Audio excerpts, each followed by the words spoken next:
Les Racellus, welcome sur Femme de Vertu, again, again, again. Alors, on va continuer avec notre sujet de la dernière fois, intitulé Les secrets de la joie. Et je vous ai un peu expliqué la dernière fois, j'étais une personne qui avait un problème de joie, elle partait, venait, faisait ce qu'elle voulait, quoi. Et je vous ai un peu... bref, j'ai relaté plein de choses. Mais aujourd'hui, j'aimerais ajouter un point à tout ça. J'étais alors une personne qui priait. Je priais au... J'ai pas envie de dire trop dessus, mais en tout cas, mon entourage témoignait. Mon entourage témoignait. Euh, Déjà, même avant que je n'arrive en Europe, ma chambre était comme l'église au pays.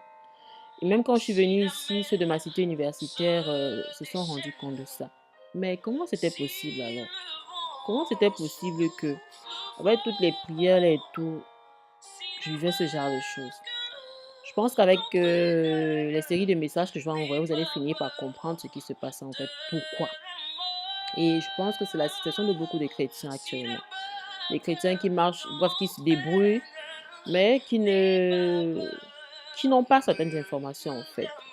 Ou alors qui n'ont pas compris certaines choses. Parce que moi, je pense qu'il y a des choses que je n'avais pas compris. Alors, la dernière fois, on s'est arrêté aux décisions. Mais je me suis dit, avant d'arriver aux décisions, dans les messages qui vont suivre, il sera intéressant que je vous donne d'abord l'information des informations, c'est-à-dire la base. Parce que quand on prend des décisions sans les bonnes informations, même s'il y a la conviction, hein, il y a le risque d'entrer dans un tourbillon. Moi, j'ai tourné, j'ai tramé, c'est vrai que j'ai pu m'en sortir après, mais si j'avais eu certaines informations de base au départ, je pense pas que ça aurait été aussi compliqué. Parce que pour moi, la vie chrétienne c'est pas compliqué. C'est pas compliqué comme on pense en tout cas. Alors, la dernière fois aussi, on a vu que la joie était liée à la conscience, au psychique, à l'esprit, à la pensée, donc à la mentalité et au système de raisonnement. Et aujourd'hui, je vais un peu parler, je vais prendre les choses dans un autre aspect pour pouvoir vous donner les informations dont vous aurez besoin pour pouvoir mieux accomplir les décisions que vous allez prendre. D'où vient la tristesse? On va pas perdre le temps à définir ça parce que c'est d'abord un mot. D'où vient la tristesse en fait? La tristesse, il faut déjà être sûr de quelque chose. Elle ne vient pas de Dieu. Dieu ne reste pas comme ça. Il veut qu'on soit Christ. Dieu, c'est un Père qui nous aime, vraiment de tout son cœur. Et quand on est heureux, il est heureux. Quand on est Christ, il est mal. Il ne veut pas nous voir Christ. Il ne reste pas comme ça, il réfléchit, il faut que vous soyez Christ. Ce n'est pas un sorcier, Dieu. D'où vient alors la tristesse? La tristesse, en fait, vient du malin. La seule personne qui prend avantage de ça, c'est le malin. Parce qu'il faut savoir que quand on parle du malin, quand on parle de l'ennemi, c'est notre seul ennemi sur terre, en fait. Quand on parle de l'ennemi, on est en train de parler de tout un royaume. Et dans ce royaume, il y a une culture. Et cette culture-là, c'est quoi? La tristesse, l'amertume, la jalousie, toutes ces mauvaises choses-là. C'est ça la culture de ce royaume-là. Et de quand on est jusqu'à quand on connaît que c'est quand on commence vraiment à marcher avec Christ, l'ennemi se rassure que cette culture-là entre en nous, que le système de pensée du monde entre en nous. Il se rassure de ça. Il fait tout pour que ce soit comme ça. Donc quand on vient à Christ, c'est notre esprit qui est renouvelé, mais pas notre âme. Et l'âme, c'est la pensée, c'est le psychique, c'est la mentalité, le système de raisonnement. Vous comprenez? Mais quand on parle du royaume de Dieu, c'est pas ça. Le royaume de Dieu, sa culture, c'est la culture qui règne là-bas, c'est la paix, c'est la joie, c'est la tranquillité. C'est pour ça d'ailleurs que vous allez remarquer que quand un enfant de Dieu donne sa vie au Seigneur, elle se repent véritablement. Le premier sentiment qui l'anime, c'est la joie. C'est la joie.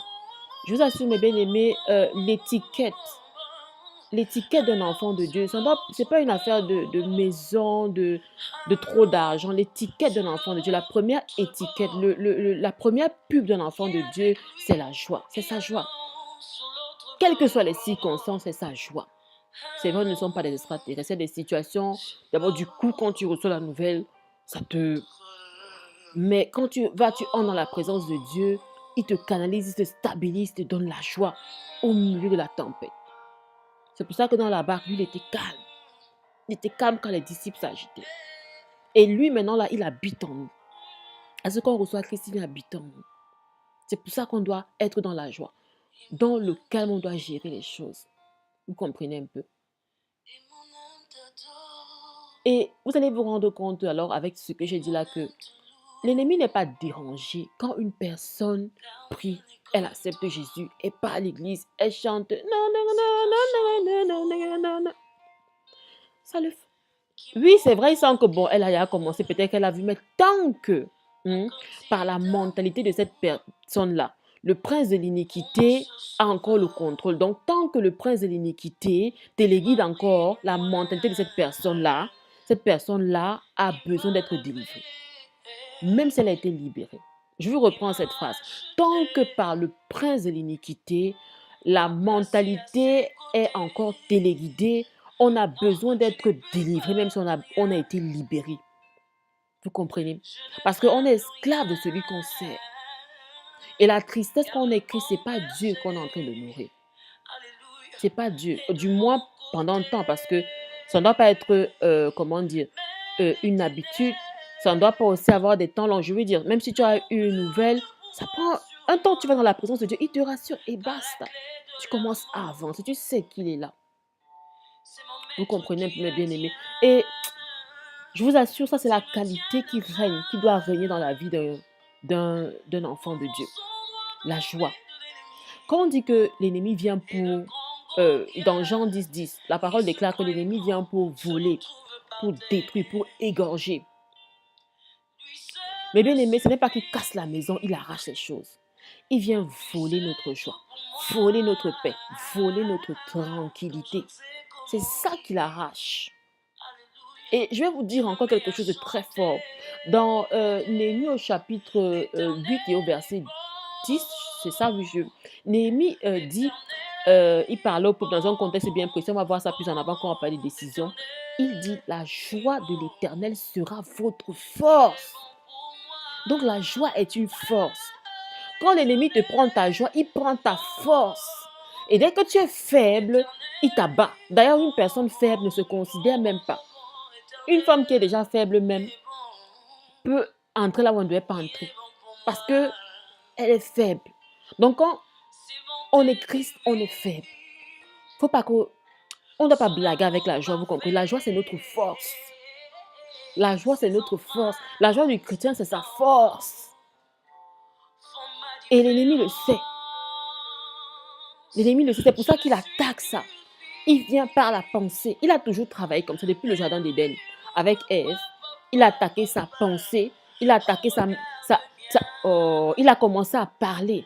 Donc, il ne faut pas laisser qu'il prêche parce que chez nous, c'est comme ça qu'il fait, nous les humains. Il commence à envoyer les mots des pensées. Tu crois que c'est toi, c'est pas toi, c'est lui qui est en train de te dire, toi, tu n'es pas, tu n'es pas, tu n'es pas, tu es... Waouh! Parce que quand quelqu'un est Christ, vous allez vous rendre compte, dans la plupart des cas, pendant ces temps de Christ, c'est de pleurs. Il y a tellement de pensées qui passent dans sa tête. Et puis, en tout cas, moi, c'était mon cas. Je pense que si une là a vécu ça, c'est ça. Il y a des pensées, et puis c'est surtout dans la tristesse. Alors, comment est-ce que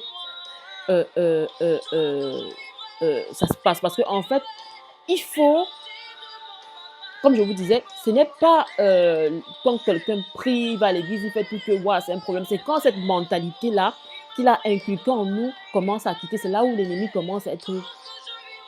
Là, il sent que ça ne va pas. Et comment faire alors pour que cette culture-là, cette mentalité qu'il a mis en nous part? Eh bien aimé, c'est simplement par la parole. C'est simplement par la parole. Par la lecture de la parole. Une soeur va dire, ma soeur, elle parle de quoi? On parle de la joie, tu nous parles de la parole ici. Mais si ça, ce n'est que ça. Je vais te prendre un exemple simple. Tu es une jeune femme, tu vis ta vie tranquille, bon, tu te bats. L'ennemi commence à venir te dire à quel point, mais regarde comment tu es, tu as quoi, tu n'as rien. Tu es pauvre.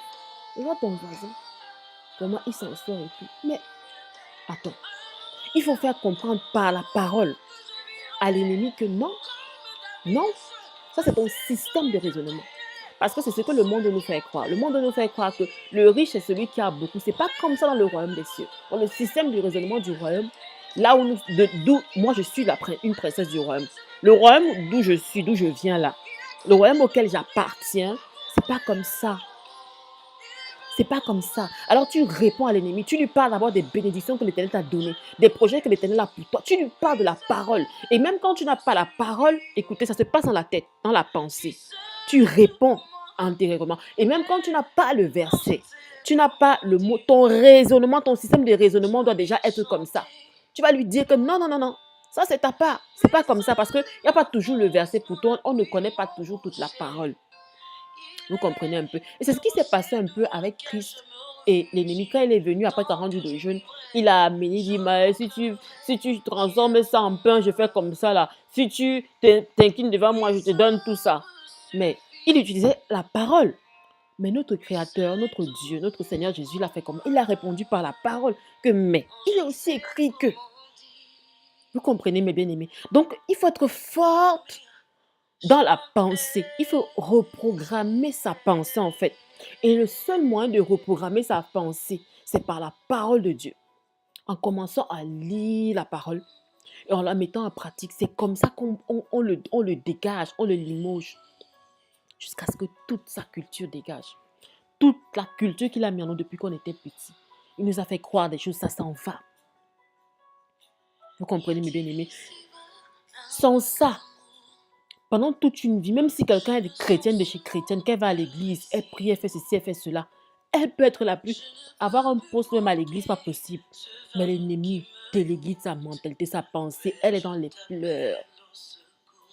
Elle est toujours mal. Telle personne a pensé mal de moi, telle personne... Il la déstabilise. Vous comprenez un peu? Ce que je vous dis là, vraiment, c'est très sérieux. J'espère que vous allez comprendre ça aussi simplement que ça. Vous comprenez? Et je vais vous laisser avec un verset, Philippiens chapitre 4, verset 4. C'est l'apôtre Paul qui a écrit ça. Et je vous assure, il est dans des moments vraiment difficiles. Et gardez sa joie. Ça, c'est quelqu'un qui m'inspire. Il a dit, réjouissez-vous de tout ce que Dieu est pour vous. Réjouissez-vous en tout temps de tout ce que Dieu est pour vous. Je le répète, réjouissez-vous. Bien-aimé, quand tu te lèves le matin, c'est ici la journée que l'Éternel a fait pour toi. Qu'elle soit une allégresse, qu'elle soit une journée d'allégresse et de joie. Le verset que l'apôtre Paul a donné ici, ce n'est pas aussi simple que ça. Quand il dit réjouissez-vous de tout ce que Dieu est pour vous, mais d'abord Dieu, d'abord c'est qui? Prenons seulement ses noms. C'est Jéhovah Rapha, le Dieu qui guérit de toute maladie, toute infirmité. Le Dieu qui a dit que dans sa maison, il n'y a pas de stérile. C'est Jéhovah Sabaoth, l'Éternel des armées, qui combat pour nous. C'est Adonai, notre Seigneur. C'est Jéhovah Shalom, le Dieu de paix, notre paix. Dieu, Jéhovah Nissi, notre bannière. Écoutez, il a tellement de noms.